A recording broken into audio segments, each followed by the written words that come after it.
नारायण, अब आप क्या देखे जा रहे हैं? यंत्र बनाना है ना?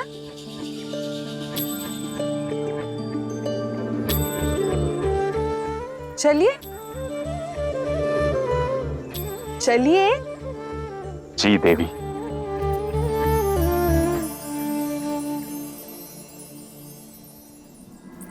इस हर दिन की झगड़े से तंग हो चुका हूं मैं। आज तो सही और गलत का निर्णय हो ही जाए। हाँ तो मैं भी तैयार बैठा हूं। ऐसा भी क्या क्रोध जो अपनी ही हानि कर दे।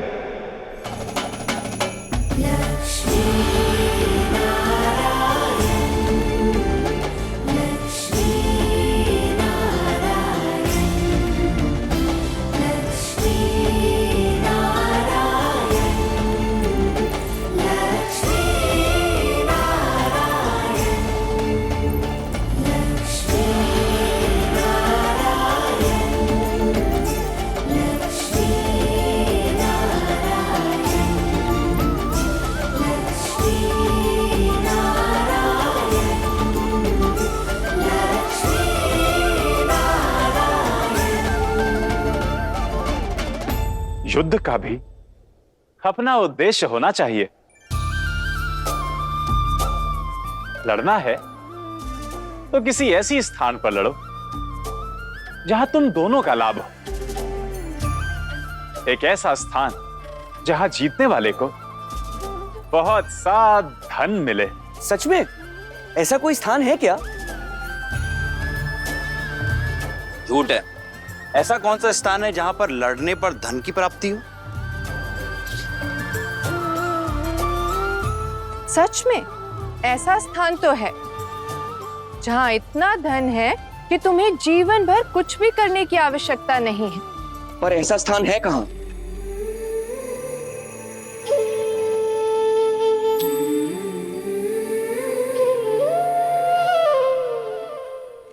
धीरज रखो। पहले यह बताओ कि तुम दोनों में से मेरे साथ वहां चलेगा कौन? मैं चलूंगा। मैं चलूंगा। मैं चलूंगा। मैं चलूंगा। मैं चलूंगा। मैं चलूंगा। मैं चलूंगा। मैं चलूंगा। मैं चलूंगा। मैं चलूंगा। मैं चलूंगा। अच्छा, अब इस बात पर मत लड़ो। तुम दोनों ही चलो।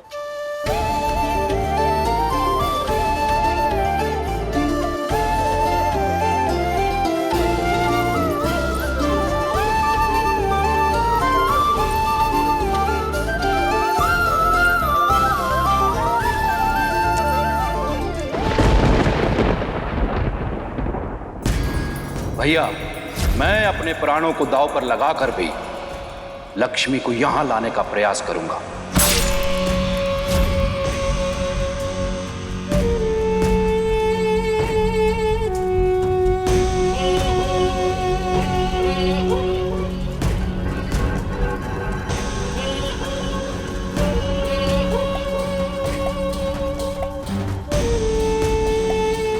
चिता की आग तो शांत हो जाएगी, किंतु मेरे अंदर जो ज्वाला धधक रही है प्रतिशोध की, उसे मैं शांत नहीं होने दूंगा।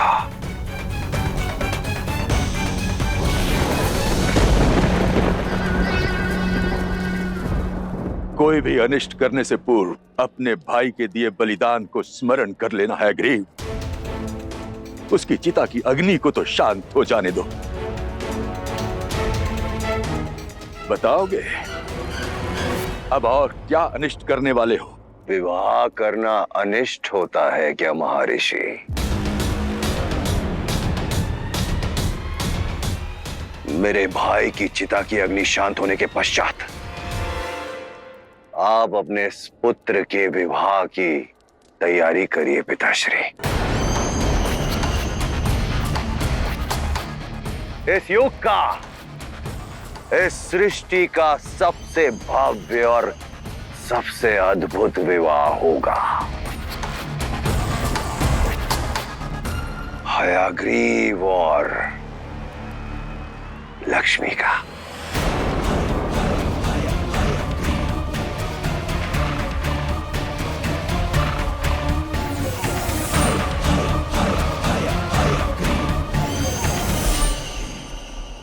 अनर्थ, अनर्थ है ये। समझाओ उसे। ये है ग्रीफ के कर्म और नारायण के धर्म के बीच का युद्ध है। होने दीजिए।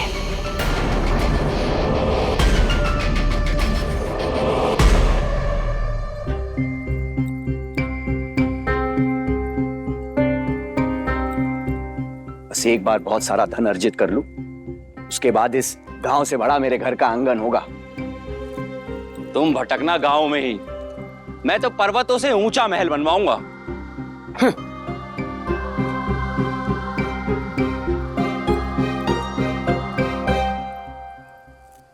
मेरे पास इतना धन होगा कि धन के झरने बहेंगे।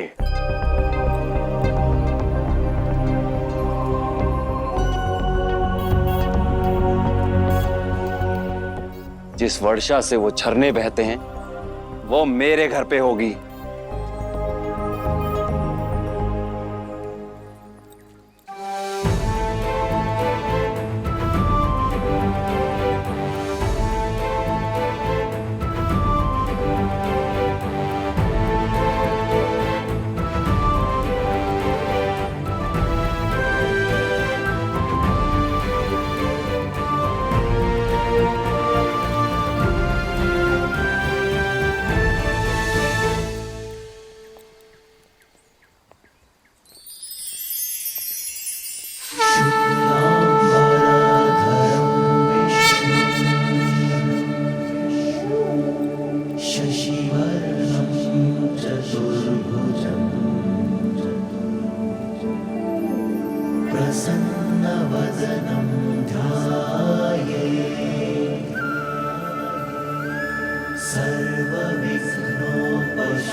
भैया, अपने इस भाई को क्षमा कर दीजिए।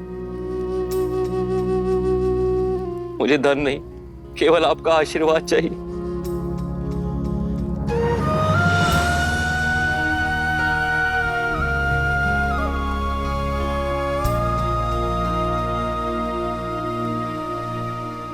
ठीक कहा विजय, धन का क्या है? धन आज है, कल नहीं है।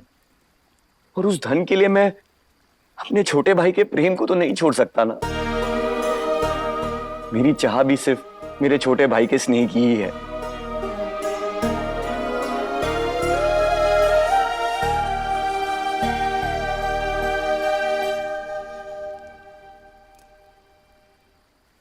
अरे, ये क्या कह रहे हो?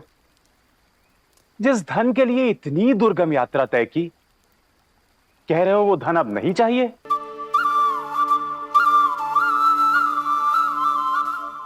एक बार पुनः विचार कर लो। धन में असीम शक्ति होती है।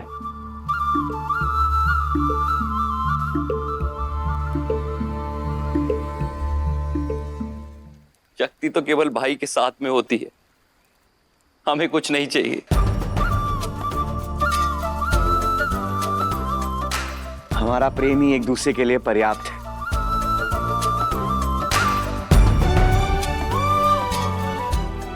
खोज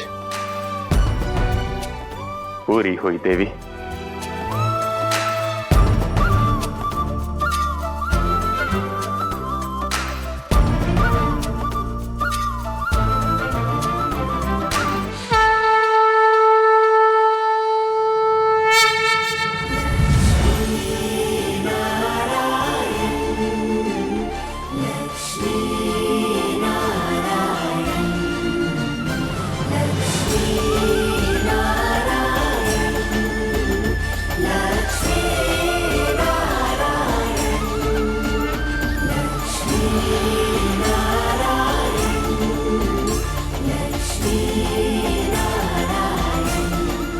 नारायण, माता लक्ष्मी,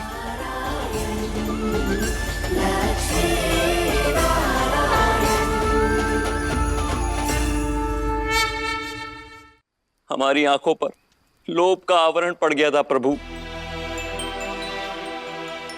आप हमारे साथ थे, फिर भी हम आपको पहचान नहीं पाए। हमारी भूल को क्षमा करें लक्ष्मी नारायण।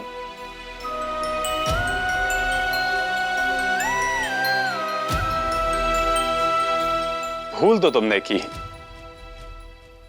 परंतु यात्रा के इस कर्म का फल दिए बिना हम नहीं रह सकते। बताओ क्या वर चाहिए? मुक्ति, शांति।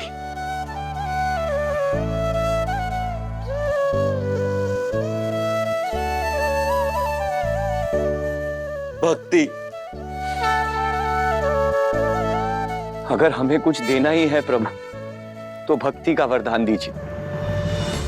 हाँ प्रभु, हमें भक्ति का वरदान दीजिए।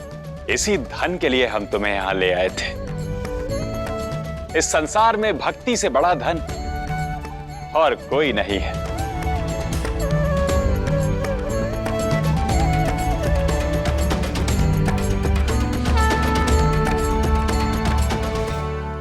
देवी, यह वही स्थान है जहां पर आकर इन्हें अपने मन के सभी विकारों से मुक्ति मिली। अर्थात वेदों के लिए भी यही स्थान उपयुक्त है और आपके निवास के लिए भी।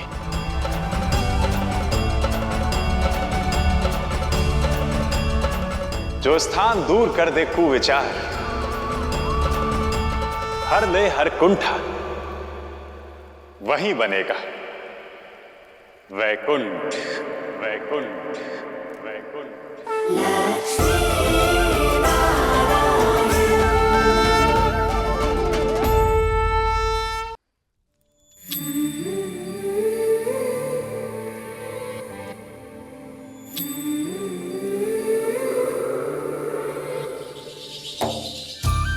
स्वार्थ हर जंतु में जन्म से ही एक भाव होता है। स्वयं की रक्षा करना, स्वयं के भोजन का संग्रहण करना, स्वयं जीवित रहना। वो इससे कभी उभर ही नहीं पाता, क्योंकि मैं और मेरा परिवार वो इसके अतिरिक्त कुछ सोचता ही नहीं। इसलिए जीवन भर वो इसी में उलझा रह जाता है। क्या आप जानते हैं, मनुष्य भी एक जंतु होकर अन्य जंतु और पशुओं से भिन्न क्यों है? परमार्थ उसे सबसे भिन्न करता है। जो अपनी संतान के भविष्य के बारे में सोचे, उसकी रक्षा करे, वो एक जंतु है। परंतु जो अन्य की सुरक्षा और उनके हित का सोचे, वो मनुष्य है।